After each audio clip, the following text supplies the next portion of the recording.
You ever been somewhere? Wow, Clancy, great stuff.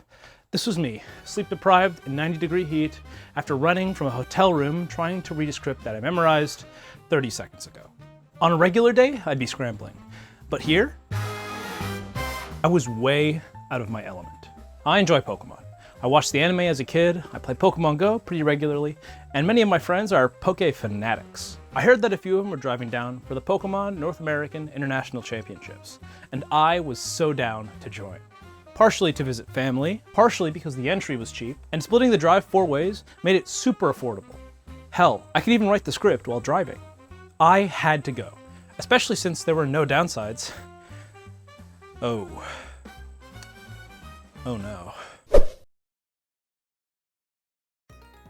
The North American International Championships, NAIC, is the largest official Pokemon tournament in North America, with the card game, TCG, video game, VGC, Go, and Unite. Plenty of the best players / biggest creators will be there, and I had to capitalize. I had to make the most of this opportunity.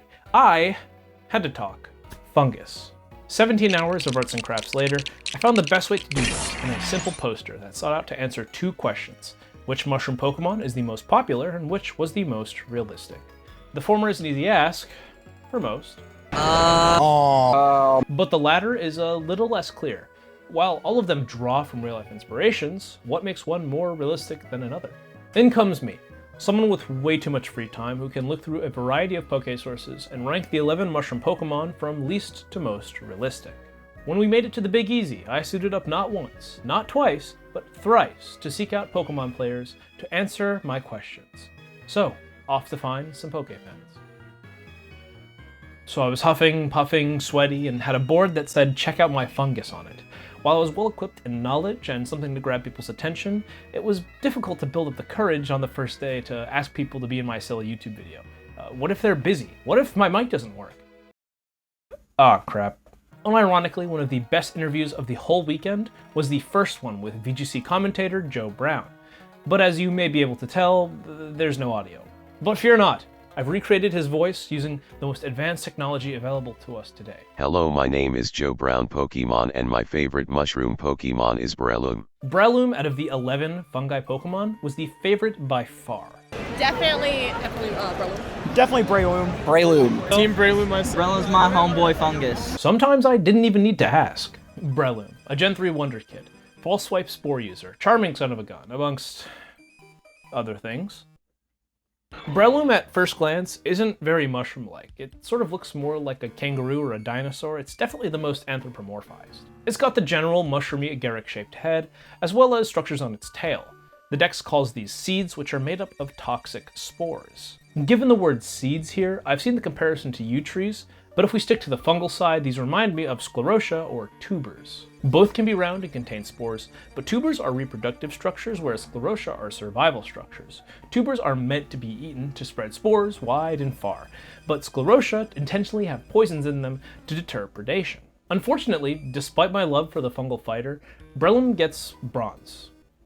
Reverse bronze. It's the third most unrealistic. The Dex focuses on its fighting prowess and ability to spread spores to stun and confuse enemies. While this is technically true, spores are toxic sometimes. Fungi don't do this in real life, at least intentionally so, but it also doesn't act as fast. If you do inhale spores, they're not going to immediately put you to sleep or paralyze you. The Dex's lack of info, combined with the least mushroom-like shape, lands Breloom in third from last. Continuing with these two, who you saw there for a quarter second, and who were dripped out in UVA Academy apparel. Favorites here were Breloom and Brute Bonnet, but what about most realistic? Breloom. Fungus. Honestly, fungus, I'd be like, yep, makes sense. Since we just did Breloom, let's talk fungus. Fungus is the one that, going into this, I thought would win most realistic handily. It's literally just a mushroom with a Pokeball pattern, a face, and some nubby little arms. It even follows the standard idea of mushroom living in forests, sticking closer to trees, but after this, it started to disappoint me. It has poison spores, which can be ground up to be used as medicine. Sure. But my main gripe with fungus is its biology. It makes no damn sense. In the Black Pokedex, it states, it lures people in with its Pokeball pattern, but goes on to say why it resembles a Pokeball is unknown. Didn't you just say why? Bad Pokedex writing aside, this does remind me of a real-life biological concept, mimicry.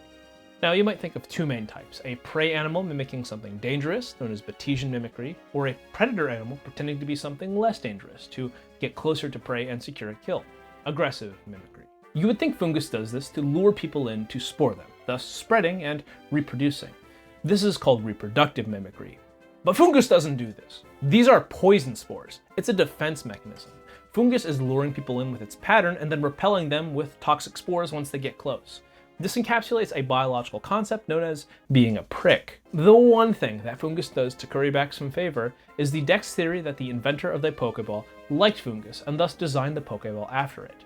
Lots of art, including Pokemon in a meta sort of way, are inspired by fungi. So there you go. This also means the Pokeball pattern was already there, so like, why is it 2 or 3 colors instead of just a solid 1?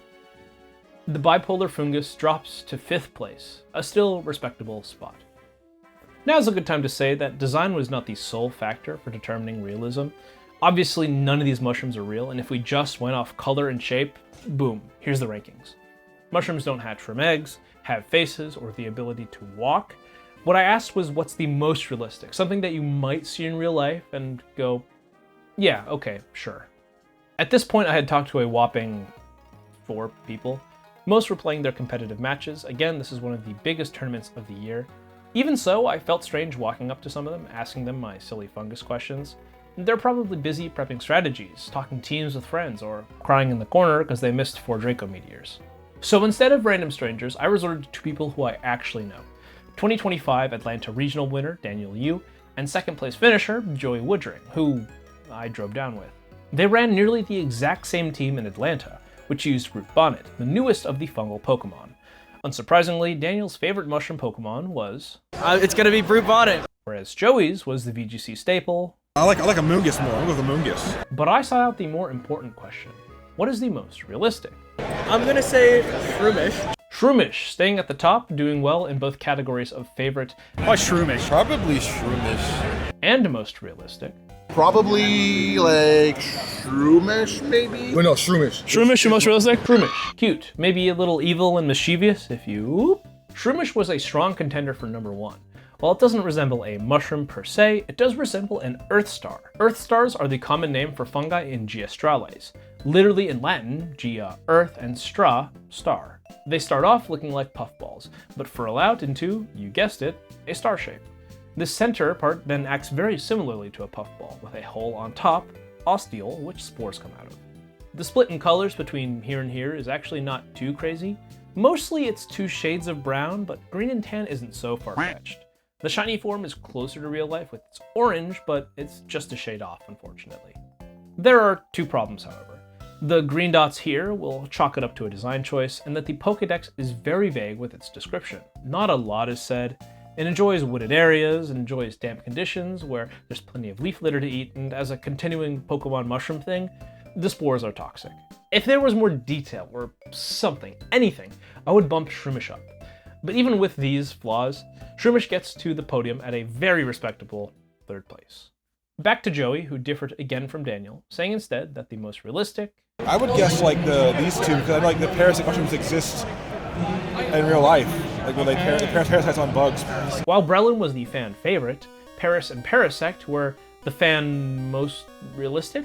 It came up again and again. It's Paris. I'd say probably Paris. I'd have to say Paris. I mean, it's based on cordyceps. I'd also say Paris. Probably Parasect. Even while I was getting B-roll of the massive Pikachu, Oh yeah. Check out my fungus! this Parasect enjoyer came up and proudly proclaimed, Also, Come on, they've already... I didn't want to spoil the fun for him, his enthusiasm was infectious. But unfortunately, Parasect is the 2nd least realistic. Parasect and Paris, for that matter, are loosely based on cordyceps.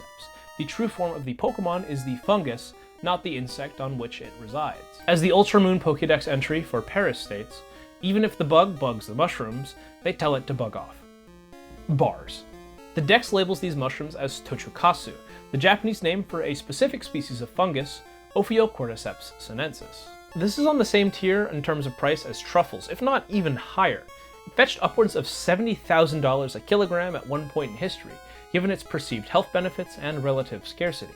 The Dex also mentions its spores are medicinal. While it's hard to collect these sorts of spores, If the deck says it, sure, why not? Bulbapedia speculates that this may actually be Mesospora, a different genus of entomopathogenic or zombie fungi, but it also claims that Paris and Parasect are cicada larvae. While I can see it, it's always been more of a crab to me, as well as to many of the people who I talked to who said it was the most realistic. It was the end of day one, and my friends and I left to grab a table at a nearby restaurant. Chatting at dinner, I mentioned my dislike of the Paris line at the bottom of the list. Initially Parasect at 10 and Paris at 9. I was focusing on the mushrooms. Their biology was wrong, so was their shape. Sitting there, it was actually Joey who said something that I had never considered before. Stop thinking about the fungus. Okay, he didn't say it like that. It was more like, what does the fungus usually grow on? Well, insects. Actually, while the crab interpretation was what I and many others had thought, maybe there was an alternative. Other arthropods, like scorpions and spiders, can be infected by entomopathogenic fungi. Maybe there's... Before I could think about it more, the food had arrived, and I put it to the back of my mind. I spent the rest of the day mulling it over and coming up with nothing. I ended the day of fungus to go dream about fungus.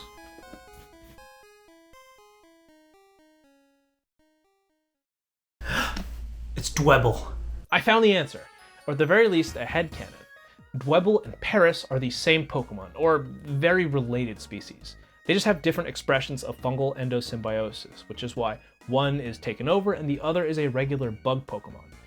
But I needed to do some research. The start of day 2 consisted of a bus ride to the convention center, as well as falling down the rabbit hole about a specific group of fungi, the insect-associated fungal symbionts.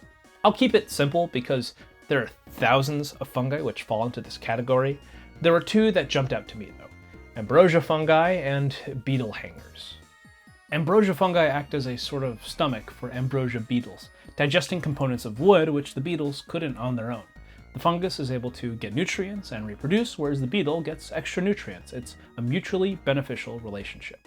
In the other corner, beetle hangers. They're pure parasites. Each one will grow on a specific species or a couple of related species of beetles and then leach nutrients off of them. After a while, they'll sprout into these hangers and release spores to start the cycle anew. Despite these vastly differing roles, they're both symbionts. They perform symbiosis with the beetles. That's strange, you may think. Symbiosis generally has a positive connotation, but in reality, it's a neutral word. It simply means two organisms live with each other for a prolonged period of time. Parasitism and mutualisms are both symbioses on a sliding scale. So Dwebble and Paris might not be separate species, but different expressions of fungal symbiosis. Maybe it's different strains or species of fungi. Maybe it's the different climate or region that they're from. Paris lives in forests, whereas Dwebble lives in the desert. We also know that symbionts can affect early insect development, perhaps explaining the disparity in shape between both the first and second stages of the bug Pokemon. I'm also going to split the difference and say that these aren't crabs, but they're also not bugs. They're somewhere in the middle here, closer to shrimps than bugs, both arthropods. It made perfect sense to me. The problem being that these fungi also don't produce mushrooms. Granted, neither do cordyceps or Mesospora. Also, if you do believe that they're crabs, this also doesn't work. There are no crustaceo-pathogenic fungi as far as we know. Parasect is older and more explicitly taken over by a fungus. This more sustained parasitism isn't really seen in real life, so I feel confident keeping it at 10th place. Paris, on the other hand, will jump up 2 whole spots to 7th, given the endosymbiosis theory and less being taken over by a fungus. I told this to my friends while heading to the convention center, where players were getting ready for their second day of play. The top 5% of players make it to day 2 across all 3 age divisions for TCG and VGC, as well as the 1 age division for Go and Unite. Everyone in the group unfortunately didn't make it to day 2, so while they went off to play side events, I begged one of them to tag along with me to ask people about mushroom questions while they figured out how to operate my dinky little camera. It turns out my buddies were also other people's buddies. While walking around the convention center, we ran into a couple of them who were more than happy to give their 2 cents. Definitely think it is Morlul or Shinotic. I used it in Sun and Moon. Oh, great. And then follow-up question, which mushroom do you think is the most realistic? I think it still might be Morlul. Morlul and Shinotic, my favorite and least favorite mushroom Pokemon. Both make it into the top 5 for realism. The most striking feature of both, apart from those cold, dead eyes, is the fact that they bioluminesce. They glow in the dark. Maybe not the whole glowing thing. I don't know. That's actually one of the more realistic aspects about it. There are mushrooms that glow. We've known about glowing fungi for millennia. Both Aristotle and Pliny the Elder recorded glowing wood, likely caused by these fungi. Surprisingly, many organisms use the exact same mechanism to glow, the luciferin mechanism. Lucifer, of course, being the light bringer. It's also why I believe Shinotic is the spawn of Satan. The conversion of luciferin is catalyzed by an enzyme of similar name, luciferase, which breaks luciferins and causes the light to be lost as energy. It's the same mechanism seen in fireflies, glowworms, as well as certain species of cuttlefish. Some are named after their light, foxfire or fairy fire as a general term, but specific species such as jack-o'-lantern have obviously light-inspired names. This occurs across a few main groups: Omphalodus, Armillaria, and luckily for Morillol, the mycenoid lineage. Morillol looks more like Myceta than Shinotic does any group of foxfire fungi, so point for Morillol. But the reasoning for the bioluminescence is not completely nailed down in real life. Luminescence is seen in mushrooms and mycelium, meaning it's likely not tied to spore dispersal.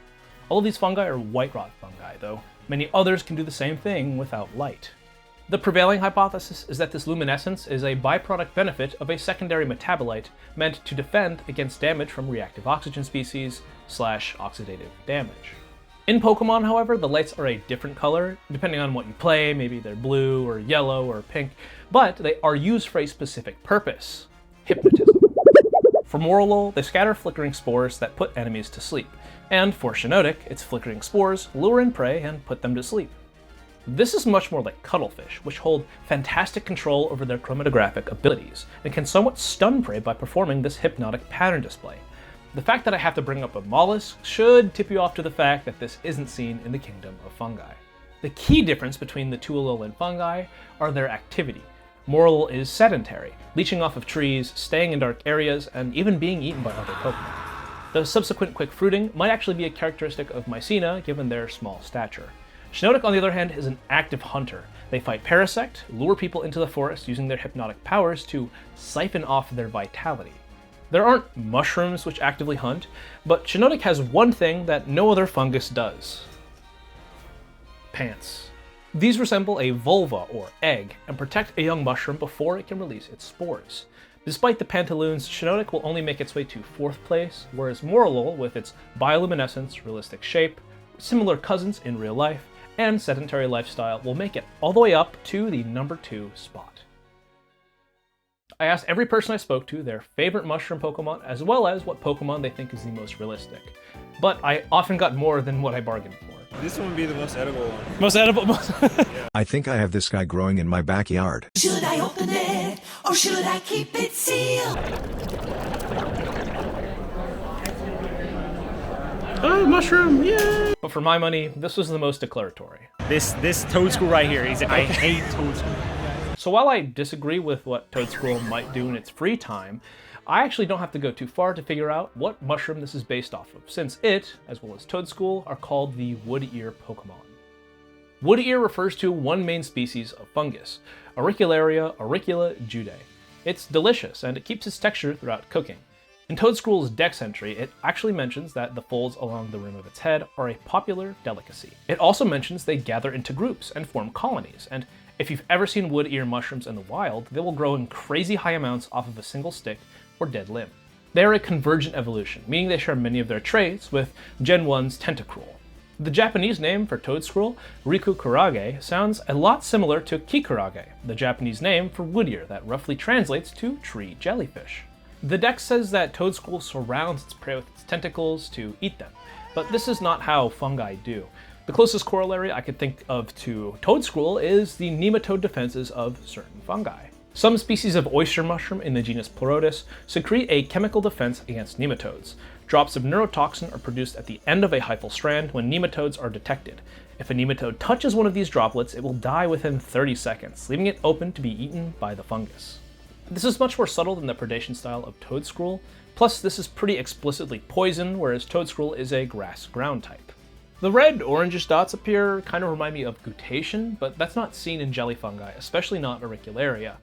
Plus, usually when you see guttation, it's spread out over the cap in various places instead of one or two, and it's definitely not symmetrical. plus the 2 different colors for the legs, the hyphae that's also not seen, and while the shiny doesn't make or break a mushroom Pokemon's realism, what is this? The edibility and inspiration of Toedscruel makes it somewhat realistic, but everything else forced me to move it down to 8th place. On the way out of day 2, I realized I hadn't spoken to anyone I knew, or at least knew of. No Wolfie, no Tord, no Patman, no... I don't know Unite, to be honest. Discussing where to go for the evening, everyone slowly escaping the venue, I spotted someone. I had a list of some major players, PokeTubers, etc., but I saw someone I didn't need that list for. Rosemary Kelly, aka Necra. One of the main commentators for VGC, alongside Joe from earlier. If you've watched any official VGC tourneys, there's a good chance that she was the one commentating, and getting her for my very serious interview would be sick. So after introducing myself, here's where we ended up. Couple simple questions. What is your favorite mushroom Pokemon? Oh my god. I think it has to be Fungi. What do you think is the most realistic? If you saw it in real life, you'd be like, oh, okay, that makes sense. I think it actually has to be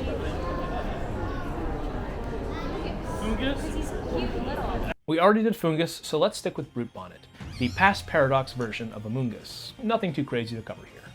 The spines on top are present in some fungi, but in very high numbers, most similarly to Stribelomyces, also known as Old Man of the Woods. Old Man, past Paradox, probably a coincidence. Similarly, on the veil of the edge of the cap here is seen in some Amanita, although the veil has usually degraded or sticks to the stipe on the Amanita, but it's not impossible for the skirt to stay attached to the cap. Bulbapedia calls this a fungal parasite, specifically Syzygides, but I don't know if they've googled the term, but it doesn't look like that. It's chaotic and fluffy and doesn't look uniform, so I'm sticking with the veil theory. If we look at the Pokedex, one touches on its presence in the Violet book, while the other states it's part mushroom, part dinosaur? Sorry, I love Brute Bonnet. It's my second favorite mushroom, but this thing is going straight into last place. Take your stinking reverse gold. With at least one more person off of my list, I felt it was a successful day. I retired to my friend's hotel pull-out couch, looking forward to day 3 and a complimentary breakfast. Hey, you should like and subscribe. Oh, okay, back to the video. Bad news, day 3 was disappointing for interviews.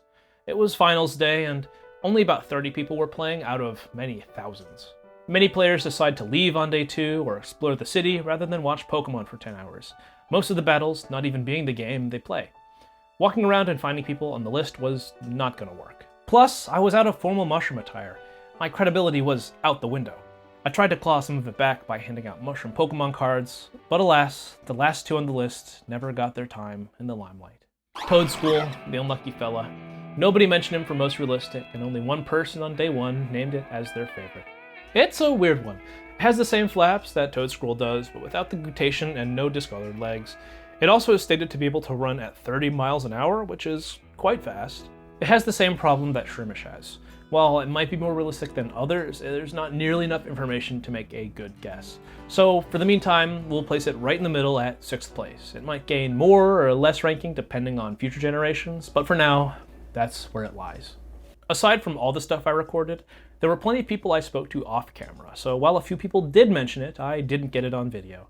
If you followed my strange list, you might be able to guess that the #1 spot for realism, the last spot, goes to Amoonguss.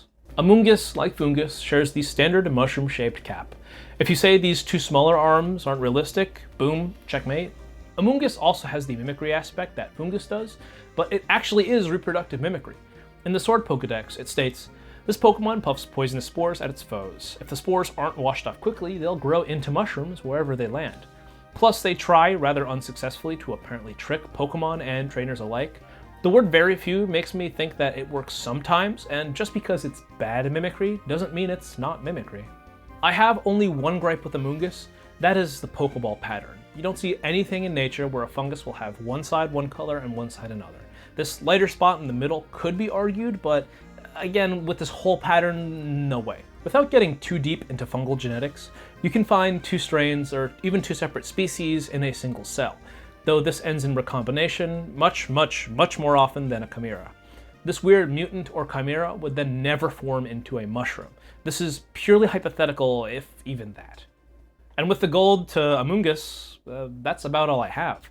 I could talk about mushrooms in the environment, mushroom treasures, or mushrooms like the Max mushrooms, but let's be so real. Who needs to tell you that the mushroom that makes you 15 times bigger isn't realistic? I had reached the end of the journey, and the mushrooms took me as far as they could. I found my friends to watch the VGC Masters Finals. Both of the competitors were not only Italian, but were sharing a hotel room and are, by all accounts, good friends. The realization hit me. Maybe I was thinking about fungi too much. The energy of the crowd, being surrounded by friends. I had spent 3 whole days talking about fungus, but also about Pokemon, seeing people play their heart out, meeting so many amazing people, and experiencing the enormity of the event. So, I let go. I got some keepsakes from my time here, shifted my attention to some of my other favorites, explored New Orleans with my friends, and then we left. If this trip has taught me anything, it's that it's not what you love, but who you share it with. Thank you for watching. Actually, I am taking this reverse holo home. Hey, you're still here, which means you probably enjoyed the video, or you're asleep. I realized I never showed the reverse holo Toad School card, so there you go if you're a Poke fan. I can't say I'll be making any more Pokemon videos for the foreseeable future, but I will be making stuff about fungi, about other video games probably. And if that interests you, you'd be doing yourself a disservice by not subscribing. Next one will take less than 2 months. I swear. But in the meantime, mind your mycelium. Thank you.